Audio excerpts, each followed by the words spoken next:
This video is brought to you by ncix.com. Great technology, selection, and service.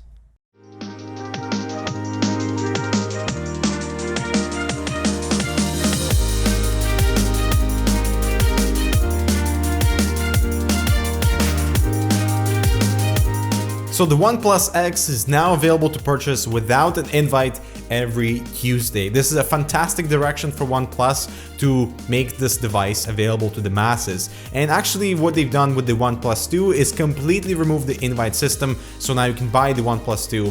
No invite needed. What's up guys, I'm Dimitri with Hardware Canucks, and this is top 5 reasons of why you should consider buying the OnePlus X if it's in your budget. So first, the value you get with this smartphone is pretty fantastic at $249. Plus, a rubber case is included with an awesome tangle-free micro USB cable, and leave it to OnePlus to seriously set the benchmark of what a budget smartphone should look like and what it should feel like. Now come the specs without any real drawbacks at this price point. We have a Snapdragon 801 processor at 2.3 GHz, Adreno 330 GPU, 3 gigs of RAM, and 16 gigabytes of storage, 2525 mAh battery, and LTE support, but with some bands missing. So for AT&T and T-Mobile in the States, you'll be moved to the lower speed. Now, would you consider the lack of USB Type-C, NFC, AC Wi-Fi, quick charging, and 4K video a deal breaker at this price point? No, because those features are normally associated with smartphones triple the price of the OnePlus X. But where it lacks in those add-on high-end features, it makes up with the display and the build. The display here is fantastic. It's 5 inches, 1080p resolution. It is an AMOLED type panel with Gorilla Glass 3. The blacks are super deep and contrast is really awesome. White balance is right on point and vibrancy is at a very pleasing level. Just look at it next to the OnePlus 2. The color on the OnePlus X pops out without being harsh. The oranges and the blues still maintain plenty of definition, and for the display alone, I could see myself switching to the OnePlus X as my daily driver. This is very well complemented by the build, which falls in line as one of the best features of the smartphone. Not only do we have a metal frame surrounding the entire device, but also glass front and back sides with extremely satisfying handling. The back is a fingerprint canvas, of course, but you won't really care because of how nice it feels. And even though it's using older Gorilla Glass 3, the touch surface of the display is smoother and feels better to navigate versus the newer Gorilla Glass 4 found on the OnePlus 2.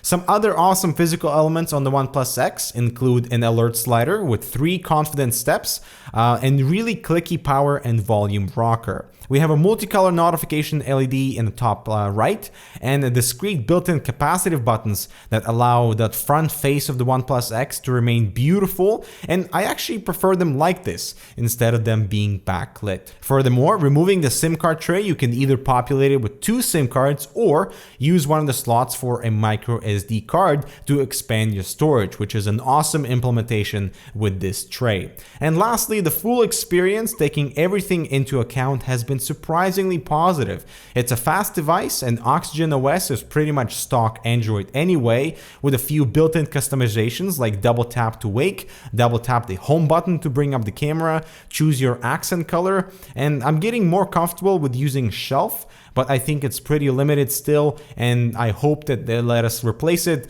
with Google Now. The earphone speaker is very clear. The bottom speaker is actually louder than the OnePlus 2 speaker, and the camera is totally passable. One that doesn't have image stabilization for low light shooting, but in my experience, it has been more consistent and more accurate with exposure, again when compared to the OnePlus 2. So these were my 5 reasons why you should consider the OnePlus X, with battery life being okay with 3+ hours on screen time. But there are 2 things that really highlight the cost cutting with this device. First, the Wi-Fi range is not so good, having about 40% signal strength in the room just next to the router, while the OnePlus 2 has about 90% signal strength. And 2, the eMCC storage is very slow, updating apps takes forever, and saving photos after using the photo editor is painfully slow. But luckily, these are the only 2 instances of real-world slowdowns when it comes to storage. when using the OnePlus X. And with all things considered, the OnePlus X delivers a very satisfying package, one that I couldn't wait to open. And if you're looking for a thumbs up experience with a few minor quirks, then the OnePlus X is definitely worth the wait for a Tuesday. I'm Dimitri with Hardware Canucks. Thanks so much for watching. We'll see you in the next one.